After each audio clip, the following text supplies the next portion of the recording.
ஒரு முக்கியமான விஷயங்க.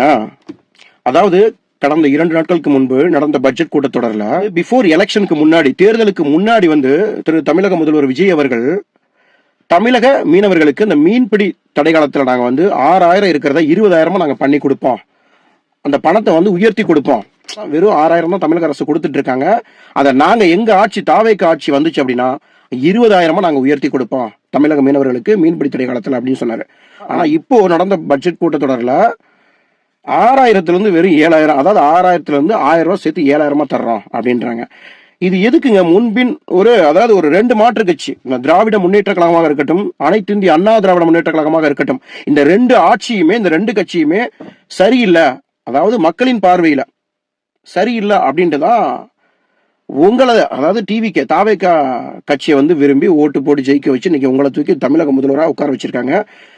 அவங்க கிட்ட போய் எப்படிங்க இப்படி முன்னுக்கு பின் முரணா பேச தோணுது உங்களுக்கு? எல்லாமே அதாவது என்னமோ ஒரு இது சொல்லுவாங்கல்ல, நான் 1 2 பொய் சொல்லி ஆட்சியை பிடிச்சவைலடா, நான் சொன்ன எல்லாமே பொய் தான்டா அப்படிங்கிற மாதிரி.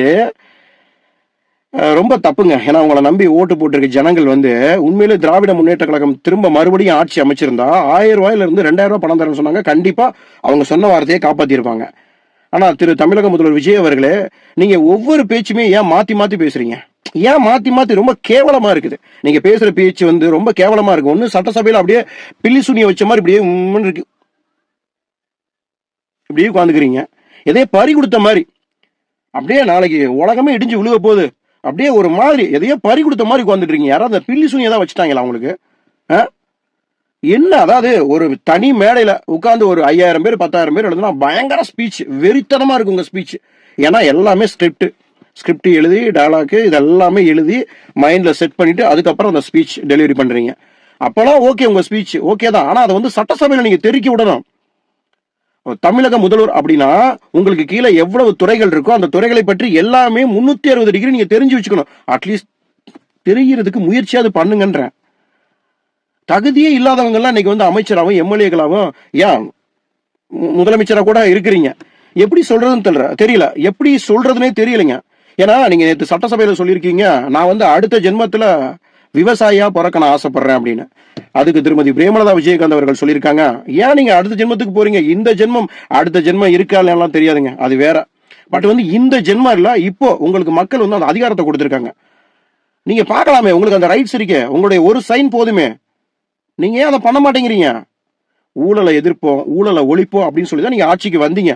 இது வரைக்கும் கிட்டத்தட்ட 3 மாசத்துக்கு மேலே ஆயிடுச்சுங்க நீங்க ஆட்சிக்கு ஏதாவது ஒரு பிரச்சனை அப்படின்னா அங்க திமுக காரணம் தான் குறை சொல்றீங்க.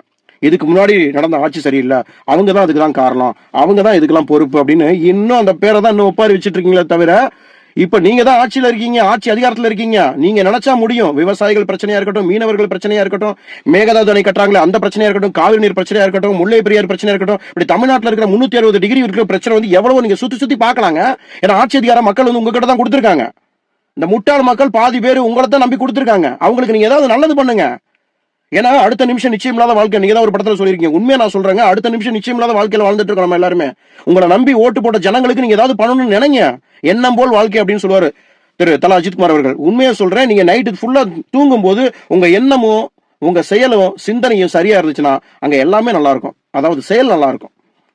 ஓகே, எண்ணம் போல் வாழ்க்கைன்னு சொல்லுவாங்க. நீங்க காலையில் தூங்கும் போதே, நைட்டு தூங்கும் போதே காலையில என்ன பண்ணலாம், நம்மளை நம்பி ஓட்டு போட்டாங்களே மக்கள், அவங்களுக்கு ஏதாவது பண்ணணுமேனு அப்படியே சொல்லிக்கிட்டே தூங்குங்க. அதுதான் எண்ணம் போல் வாழ்க்கை. நீங்க என்ன நினைக்கிறீங்களோ உங்களுடைய செயல்களும் சிந்தனைகளையும் சரியா இருந்துச்சுன்னா அங்க எல்லாமே சரியா இருக்கும். ஓட்டு போட்ட மக்களுக்கு ஏதாவது பண்ணுங்க. கண்மூடித்தனமா நம்பி இருக்காங்க. ஓட்டு போட்ட ஜனங்கள் உங்களை கண்மூடித்தனமா நம்பி உங்களை ஓட்டு போட்டு இன்னைக்கு சிஎம் சீட்ல உட்கார வச்சிருக்காங்க. அவங்களுக்கு தகுதியெல்லாம் தெரியல. அண்ணன் நல்லா நடிப்பாரு, நல்லா சண்டை போடுவாரு, நல்லா ஃபைட் பண்ணுவாரு, பயங்கரம் அப்படியே மக்களுக்கு ஏதாவது ஒரு பிரச்சனை அப்படின்னா விவசாயத்துக்குலாம் பயங்கர குரல் கொடுப்பாரு. இந்த கத்தி படத்துல பாத்தீங்கன்னா பயங்கரமா டைலாக் சொல்லுவீங்க. அந்த மாதிரி டைலாக்லாம் எப்படி சொல்றது? கம்யூனிசம்னா என்ன அப்படின்னு கேட்க அந்த ஒரு பொண்ணு, அவங்க தங்கச்சி. அதாவது நம்ம பசி தீர்ந்ததுக்கு அப்புறம் நம்ம சாப்பிட்ற இட்லி நம்மளது கிடையாது, அது அடுத்தவங்களுக்கு அப்படின்ட்டு. அந்த மாதிரி ஒரு கம்யூனிசம் இந்த விவசாயிங்க இதை பத்தி எல்லாம் பயங்கர பேசுனதை வச்சு இந்த முட்டாள் மக்கள் நம்பி உங்களுக்கு ஓட்டு போட்டு ஜெயிக்க வச்சு இன்னைக்கு சிஎம் சீட்ல உட்கார்ந்துருக்கீங்க. ஜனங்களுக்கு ஏதாவது பண்ணுங்க, தயவு செஞ்சு ஏதாவது பண்ணுங்க. பிரச்சனைகள் அவ்வளவு இருக்குதுங்க. உங்களுக்கு அந்த ரைட்ஸ் இருக்குது, உங்ககிட்ட அந்த ஆட்சி அதிகாரத்தை கொடுத்துருக்கோம். இனி இந்த அடுத்த ஜென்மம், இந்த ஜென்மத்துல உங்களால முடியும், நீங்க நினைச்சா முடியும். நீங்க நினைச்சா கண்டிப்பா முடியும். தமிழக முதல்வர் திரு விஜய் அவர்களே, நீங்க சொல்றீங்க அடுத்த ஜென்மத்துல நான் வந்து விவசாயியா பிறக்கணும் அப்படின்ட்டு. ஆ? இந்த ஜென்மத்திலே உங்களுக்கு மக்கள் வந்து அப்படி ஒரு வாய்ப்பு கொடுத்திருக்காங்க. சூப்பரான வாய்ப்பு கொடுத்திருக்காங்க. இந்த ஜென்மத்துல நீங்க இதை பயன்படுத்திக்கல அப்படின்னா வேற எந்த ஜென்மத்திலையுமே அது இருக்கோ இல்லையோ அடுத்த ஜென்மம் அது வேற. தேவையில்லாத பேச்சுங்கிறது வேஸ்ட். அதாவது இந்த ஜென்மத்துல உங்களுக்கு வாய்ப்புங்கிறது ஒரு பெரிய அரிய வாய்ப்பை கொடுத்திருக்காங்க அந்த தமிழ்நாட்டு மக்கள். உங்களை கண்மூடித்தனமா நம்பி இந்த ஒரு வாய்ப்பை கொடுத்திருக்காங்க. இனி நீ விவசாயிங்கிறது நீங்க வயல்ல இறங்கி ஏர் ஓட்டி அதுக்கப்புறம் விதைச்சு அறுவடை பண்ணி இதெல்லாம் நீங்க எதுவுமே பண்ண வேண்டாம். நீங்க எதுவுமே பண்ண வேண்டாம். விவசாயிகளோட பிரச்சனையை சரி பண்றதுக்கு நீங்க விவசாயியா இருக்கணுங்கிற அவசியம் கிடையாது. அவங்களுடைய பிரச்சனைகளை நீங்க புரிஞ்சுக்கிட்டாவே போதும். ஓகேங்களா திரு தமிழக முதல்வர் விஜய் அவர்களே? அதனால உங்களுக்கு ஒரு பெரிய வாய்ப்பை கொடுத்திருக்காங்க. இங்க தமிழ்நாட்டுல வந்து பிரச்சனைகள் லட்சத்துக்கு மேல இருக்குதுங்க. அதை நீங்க சரி பண்ணீங்கன்னா போதும். உங்களுக்கு கீழே இருக்க ஒவ்வொரு துறைகளையும் நீங்க கொஞ்சம் ஃபாலோ பண்ணுங்க. ஒவ்வொரு துறைகள்ல இருக்கிற அந்த அமைச்சர்கள் இருக்காங்க இல்லையா, அந்த மந்திரி எல்லாரையும் கொஞ்சம் ஃபாலோ பண்ணுங்க. சரிவர வேலை நடக்குதான்னு கொஞ்சம் ஃபாலோ பண்ணுங்க. பாருங்க.